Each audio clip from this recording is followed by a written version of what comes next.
change for him. So I said, "Who are you, Lord?" And he said, "I am Jesus whom you are persecuting, but rise and stand on your feet, for I have appeared to you for this purpose, to make you a minister and a witness both of the things which you have seen and of the things which I will yet reveal to you. I will deliver you from the Jewish people as well as from the Gentiles, to whom I now send you." So up until this point, Paul didn't see the need to be delivered from the Jewish people. He was part of them, and he was protecting, he was defending everything that they did, as well as from the Gentiles, and these people he would have probably despised, to whom I now send you. God is sending him to the Gentiles. And notice in 18, this is the reason, this is Paul's new mandate from God, to open their eyes in order to turn them from darkness to light and from the power of Satan to God, that they may receive forgiveness of sins and an inheritance among those who are sanctified by faith in me. Okay, we're only going to read that far. But notice here that Paul was being sent to the Gentiles to open their eyes in order to turn them from darkness to light. And it equates darkness and light, and also,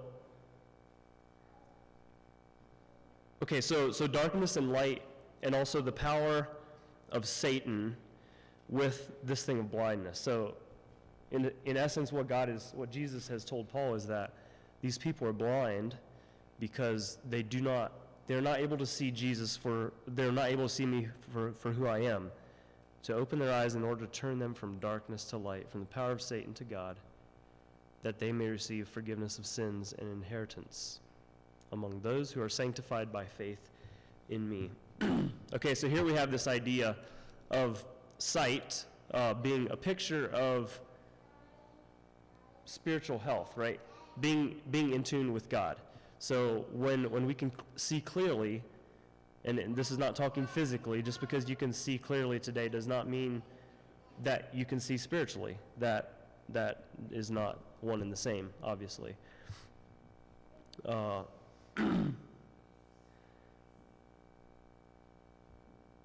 basically, I just want to look at a couple stories, and I'll recount some of them to you. I might read through some of them. But in looking at the thing of sight and being able to see clearly. So I wonder, do you consider yourself to see clearly?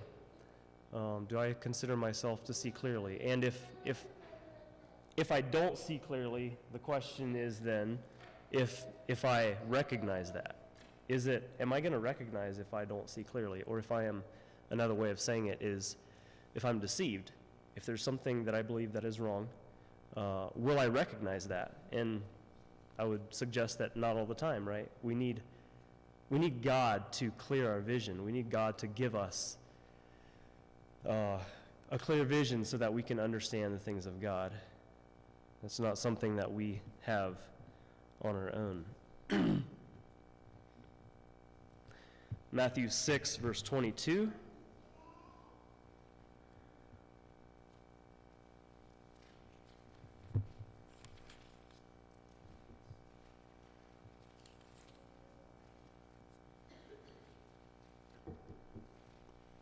The lamp of the body is the eye. If therefore your eye is good, your whole body will be full of light. But if your eye is bad, your whole body will be full of darkness. If therefore the light that is in you is darkness, how great is that darkness? And I've never been able to fully wrap my mind around what he's trying to say here. I think the King James says single, right? If your eye is single. And in my Bible here, in the New King James, it says, if your eye is good. I think it carries the idea of if you can see clearly. And so he's saying that we need to be able to see clearly. And if we can't see clearly, and imagine living without your eyes. Imagine living without seeing. It's so kind of, it seems integral to life. It seems so important. And If you can't see clearly, you can't walk very well, or you have to find another way to get around. You have to just, I guess, read the world through your other senses, through hearing, through touch, and through taste, and so on, feeling. But if your eye is bad, your whole body is full of darkness. If therefore the light that is in you is darkness, how great is that darkness? So I think we can see kind of the need, the necessity to be able to see clearly.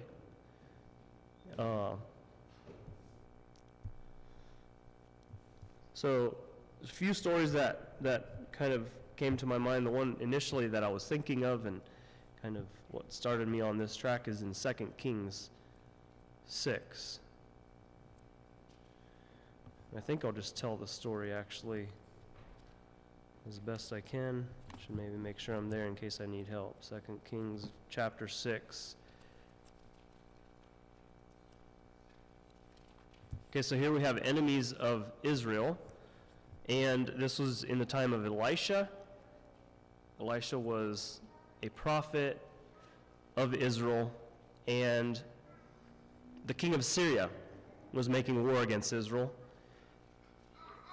And he had a problem. He said, okay, so he would try to make a move on the Israelites, and somehow they knew what his next move was going to be, so they could avoid like going there, and so they were able to escape. And so he gets his men together and he says, would somebody tell me who is a defector, who is for the king of Israel? And somebody, I don't know how they knew, but one of his men said, nobody here, king. He said, there's actually someone over in Israel, this man Elisha, that he's able to tell the king of Israel the things that you say in your bedroom. And that's a problem when you're fighting war. And so he asks where Elisha would be, and he says, I think it's Dothan? Yeah. Surely he's in Dothan in 13. So this king of Syria sends a great army down there and surrounds the city. And I can imagine, I guess I don't know for sure, but I don't think it was a city like Provo. They probably had walls. It was probably a walled city, I imagine. I don't know for sure. And they were besieging the city. Well, Elisha has a servant that first thing he did in the morning is goes out and looks outside, and he's shocked because there's a great army around the city. And he goes to Elisha and he says, what are we going to do? He says in 15, alas, my master, what shall we do? And notice Elisha's response. He answered, do not fear, for those who are with us are more than those who are with them. And then he prayed. He said, Lord, I pray, open his eyes that he may see. And here again, I don't think this man, we don't have his name, but the servant of Elisha, I don't think he knew that there was something else to see. I don't imagine. He was simply responding by what he saw, right? So he goes out and looks and sees that there's a large army around the city, and this is bad news. And so Elisha just prays that God open his eyes that he could see. And immediately this man sees that there's more to the story than what he sees or what he had seen. And what did he see but a great army, I guess, in the sky around the city, or around, I think it says here, the mountain was full of horses and chariots of fire all around Elisha. So that kind of changes the picture, right? And suddenly, because of what this man saw, he no longer feared. And I had to think that this really changed the scenario, and it changed Elisha and the servant's actions going forward, right? So no longer was the servant afraid, but suddenly he sees that, whoa, there's a force that's greater than this army, and we'll see what God does, right? And so the next action that Elisha takes is just to go down and talk with these people, and before he gets there, he says, God, I pray that these people would be blind, and they're smitten with blindness, and they can't see anything. And later, so then he leads them to another city. He says, this is the wrong place, so let me show you where you want to be. And he leads them into a city. I think it would have been a bigger city, I don't know, to Samaria. They went to Samaria and took them inside, closed the doors, and then the scales fell from their eyes. So I guess what struck me about this story is that if we don't see clearly, then we will make decisions based on the information that we have, and if that's not enough information, if we don't see the full picture clearly, then we're going to make a mistake. We're going to make decisions that don't take us in a good direction. Because just think, if Elisha, if he was not able to see, I imagine maybe nobody else in the city would have known or would have seen this great army of God, and what would have been the consequences of that. You can imagine what may have happened. Let's just imagine that nobody saw this great army of God. And so the servant goes back to Elisha, and they're filled with terror because this great army is out here besieging the city. And so they come up with a way to, I don't know, flee. Maybe they could get out. Maybe they have secret tunnels out, and they flee.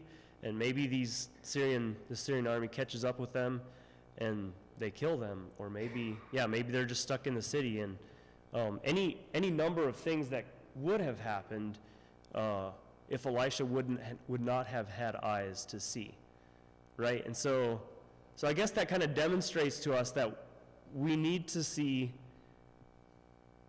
the full picture. We need to be able to see every aspect. And what I said earlier about kind of a paradigm shift, I don't know if you've ever had, or I know everyone has had a paradigm shift. So you understand, a paradigm is kind of the way that we look at life and that we look at the world. And when you have a paradigm shift, it's because you get other information that proves that what you formerly thought about any number of things was not right. And so it changes your perspective, and you can no longer move forward in the same way that you had before, right? And so that's a paradigm shift. And maybe just a simple example of that would be if somebody showed up in our parking lot, and they were it was a black tinted car, and somebody told us that somebody's here to attack us and to kill us, and suddenly we find out that no, this is not somebody evil. This is somebody that's just here to worship with us. At that point, we have a paradigm shift, and it's going to completely change how we act moving forward, right? Okay. So this man had a serious paradigm shift and it wasn't because the army was not there. It wasn't because the Syrian army was not actually there. They were still there. But because he recognized that there was another factor that changed everything, then he was able to make better decisions.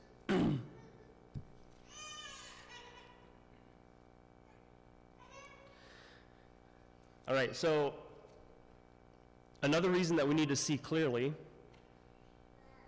is that if we don't see clearly, we stand a high chance of being deceived. So if I do not see clearly in a spiritual sense, then I may well be deceived, and good chance I'll be deceived. So, and just thinking a little bit about Isaac. Wasn't it Isaac that was blind, and Jacob and Esau were his sons? So Isaac was actually blind. He couldn't see. If you remember the story, he had asked that his elder son Esau would make him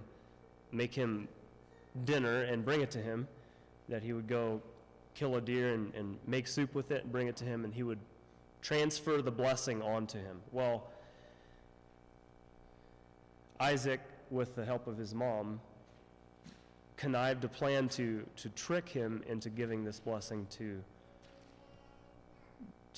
Jacob. And so remember when Jacob came in and he had put hair on his arms to where he would feel like Esau, and I'm sure the soup smelled a lot like Esau's soup would have smelled, and he lied to his dad and he said, I'm Esau, please give me the blessing.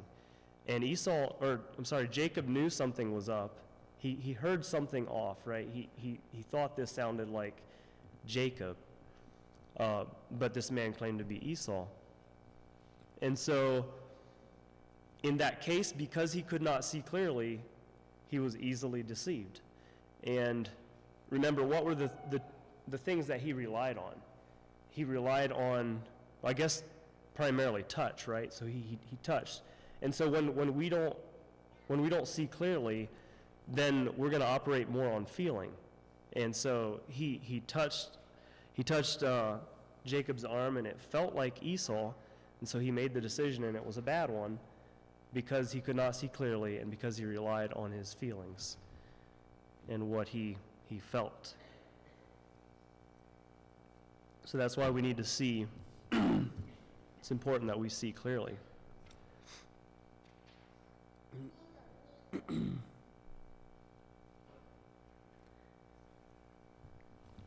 So Romans 8.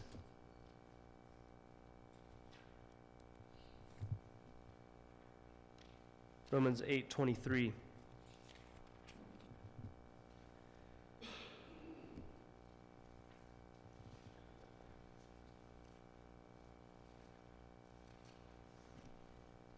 And to be fair, in the Christian life, I think a lot of times it says here that we can't always see. You can't see clearly how things are. And so then we have this thing that we know of as faith, right? We at that point we have faith in God if we can't see clearly. For I consider that the sufferings, this is in verse 18 of chapter 8, I consider that the sufferings of this present time are not worthy to be compared with the glory which shall be revealed in us. For the earnest expectation of the creation eagerly waits for the revealing of the sons of God. For the creation was subjected to futility, not willingly, but because of him who subjected it in hope. Okay, so here we have a little bit the picture of things are not quite right? We're not in heaven yet. We are not in God's physical presence. But there's still something that has to come. So we're still living by faith. Because the creation itself also will be delivered from the bondage of corruption into the glorious liberty of the children of God. So we will be delivered from corruption and from, it says the bondage of corruption that we know in this sin-cursed earth. And 1 Corinthians 13 says that now we see through a glass darkly, but then we're going to see face to face, and we will know even as also we are known. So there's coming a time when we will see clearly, and where everything that is unclear to us now will be clear. For we know that the whole great creation groans and labors with birth pangs together until now. Not only that, but we also, who have the first fruits of the Spirit, even we ourselves groan within ourselves, eagerly waiting for the adoption, the redemption of our body. For we are saved in this hope, but hope that is seen is not hope. For why does one still hope for what he sees? Okay, so here we have the aspect of not being able to see clearly. And so then this sight that we're talking about needs to take on the element of faith, right? We see by faith. Because we trust God, because God is trustworthy, then we put our faith in God, and we hope for what we don't see yet. But if we hope for what we do not see, we eagerly wait for it with perseverance. So here again, kind of thinking about this element that we can't physically see, right? We can't physically see, what the end of the story is. But we've been told that, we will live with God forever. And so if we don't see it, we eagerly wait for it with perseverance. So the element that keeps us in perseverance, like it says here in verse 25, is faith. We're not seeing it, but we believe it. Likewise, the Spirit also helps in our weaknesses. King James says infirmities, doesn't it? Is that what's in that place there? I think I automatically just said it was going to say infirmities because I'm used to the King James. The Spirit also helps in our weaknesses, for we do not know what we should pray for as we ought, but the Spirit himself makes intercession for us with groanings which cannot be uttered. Now he who searches the hearts knows what the mind of the Spirit is, because he makes intercession for the saints according to the will of God. Okay, so the Spirit also helps us when we can't see clearly and when things don't make sense, by simply the things that we see. He who searches the hearts knows what the mind of the Spirit is, and he intercedes for us in that respect. And we know that all things work together for good to those who love God, to those who are called according to his purpose, for whom he foreknew he also predestined to be conformed to the image of his Son, that he might be the firstborn among many brethren. Moreover, whom he predestined, these he also called. Whom he called, these he also justified, and whom he justified, these he also glorified. So Hebrews 11:1, we know Hebrews as the faith chapter, Hebrews 11 as the faith chapter. Faith is the substance of things hoped for, the evidence of things not seen, and it was by this that the elders obtained a good testimony. By faith we understand that the worlds were framed by the word of God, so that the things which are seen were not made of things which are visible. So again, when we see clearly through faith, even if we can't see physically or see in the time being how things are going to work out, faith is that missing, or I guess persuades us of that missing element that changes the whole story, right?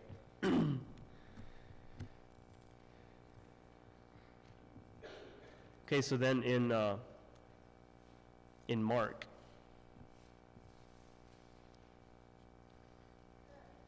Mark 6, here we have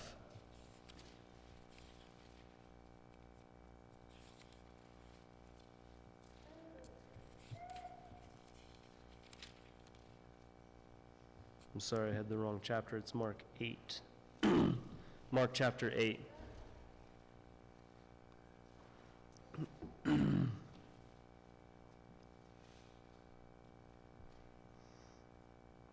So here we have a lot of different things happening, and first of all, in the chapter, he's fed the 4,000,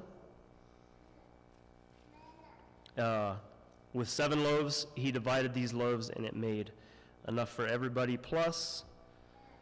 And they gathered up, in this case, 7 large baskets of the leftovers. Okay, so here we had a miracle. And then in verse 11, the Pharisees are seeking a sign. Then the Pharisees came out and began to dispute with him, seeking from him a sign from heaven, testing him. But he sighed deeply in his spirit and said, "Why does this generation seek a sign? Assuredly I say to you, no sign shall be given to this generation." And he left them, and getting into the boat again, he departed to the other side. Now the disciples had forgotten to take bread, and they did not have more than 1 loaf with them in the boat. Then he charged them, saying, "Take heed, beware of the leaven of the Pharisees and the leaven of Herod." And they reasoned among themselves, saying, "Is it because we have no bread?" But Jesus, being aware of it, said to them, "Why do you reason because you have no bread? Do you not yet perceive nor understand? Are you not able to see?" And I don't know for sure, but in a sense we could have, I think there might be a lot of kind of implied lessons in the things that Jesus teaches here. But he leaves where he was and he goes to the other side. And I think this could be a picture of, so he's leaving where the Pharisees were, and he's going away. And in the meantime, when they're in the journey to go to a different place, he tells his disciples, probably based on what they had just seen, where they came from, and he told them to be careful. Says, "Beware of the leaven of the Pharisees and the leaven of Herod." And in another place, he talks about this leaven of the Pharisees in a few different places. And in another place, he says that the leaven of the Pharisees is hypocrisy. And so that's at least part of what the leaven of the Pharisees is. They reason among themselves, saying, "Is it because we have no bread?" Is Jesus saying this because we didn't bring bread along?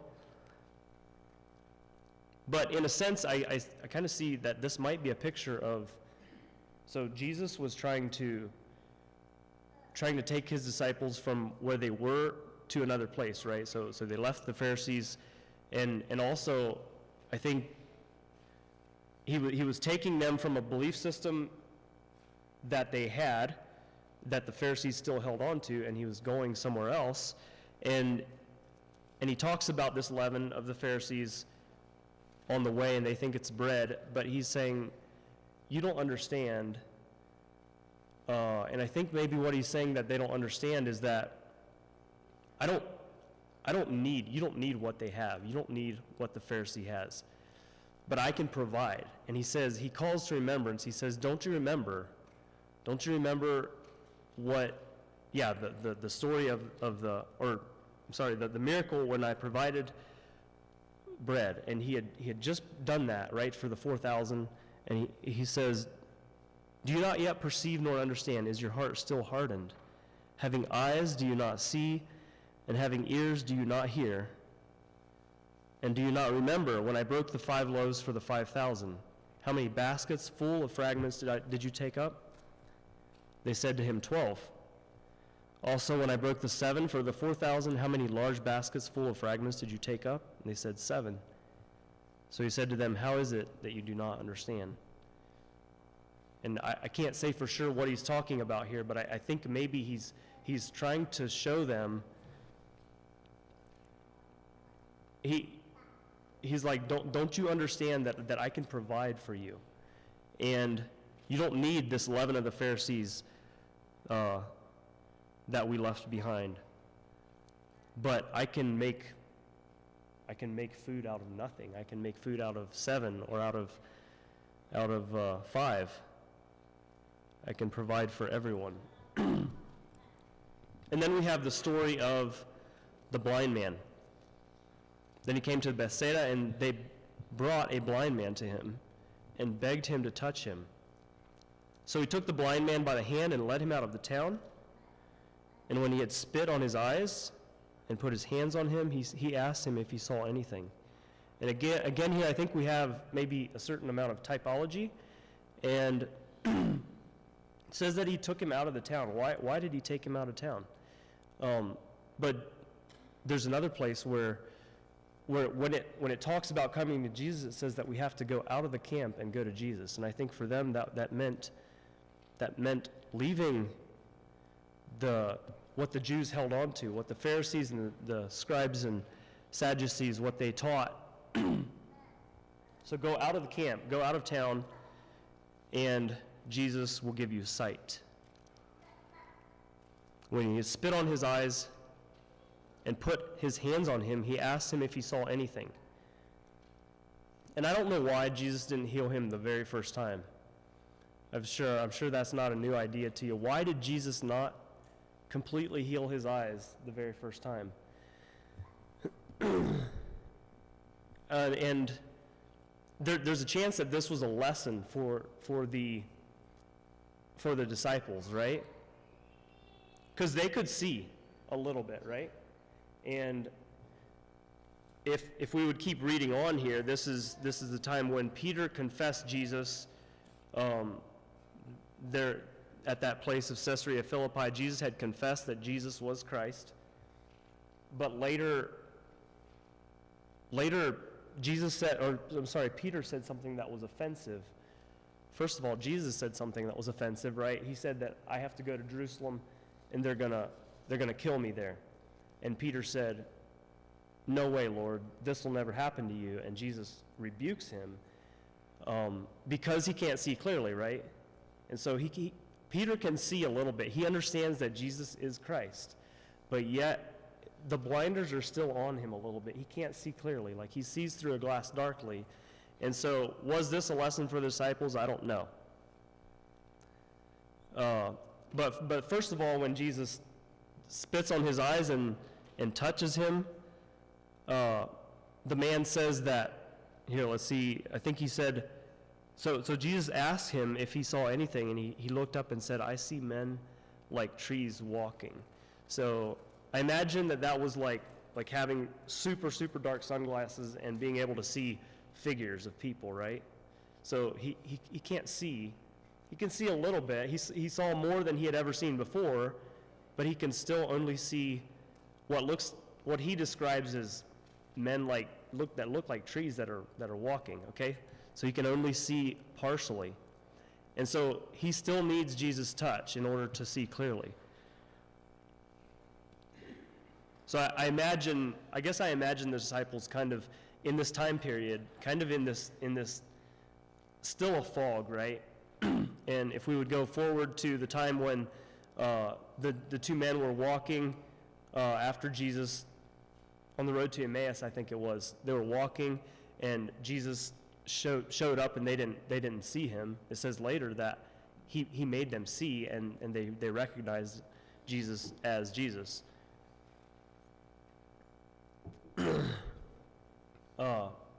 But even then, they still had blinders on. They still couldn't make sense of what Jesus was doing. They still needed Jesus' touch. They still needed Jesus' healing. And when the Spirit came, then that was a whole another level of understanding and seeing what Jesus was all about, right? But I see men like trees walking. Then he put his hands on his eyes again and made him look up. And he was restored and saw everyone clearly. Then he sent him away to his house, and this is interesting, saying, "Neither go into the town, nor tell anyone in the town." So, for this man, sight came in stages, and I think maybe sometime it's that way for us. We have knowledge, and we understand. We have a certain amount of spiritual understanding, but it's still foggy, right? Still, not everything makes sense. So then God is able to give us sight and to see, to have clear understanding. And like I mentioned before, the clearest understanding, the ultimate will be when we see Christ face to face, and we will know as we are known.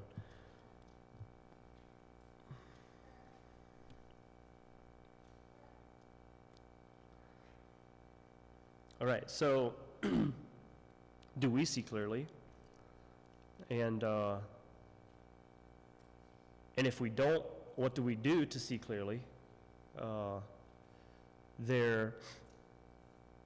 think the more that we seek God and the more that we surrender our lives to God, we will see clearer and clearer, and things will make more sense to us.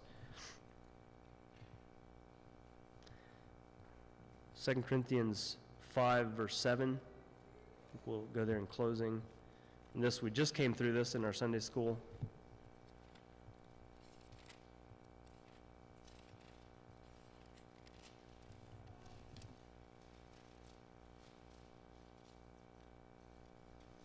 We'll start in 6. So we are always confident, knowing that we are at home in the body, that while we're at home in the body, we are absent from the Lord. But notice here the confidence. It says we are always confident, knowing that while we're at home in the body, we are absent from the Lord. For we walk by faith, not by sight. We are confident, yes, well pleased rather to be absent from the body and to be present with the Lord. So seeing clearly, I feel in this day and age that we live in, seeing clearly is tied very closely to living by faith, right? Because we cannot see everything clearly as we will in the future, but God has given us enough. He knows He has given us what is necessary, everything that's necessary for godly living. And so seeing clearly in the spiritual sense, I think for this time is having faith, living by faith, walking by faith, not by sight. I think that's all I have this morning. We'll turn the time to Lloyd.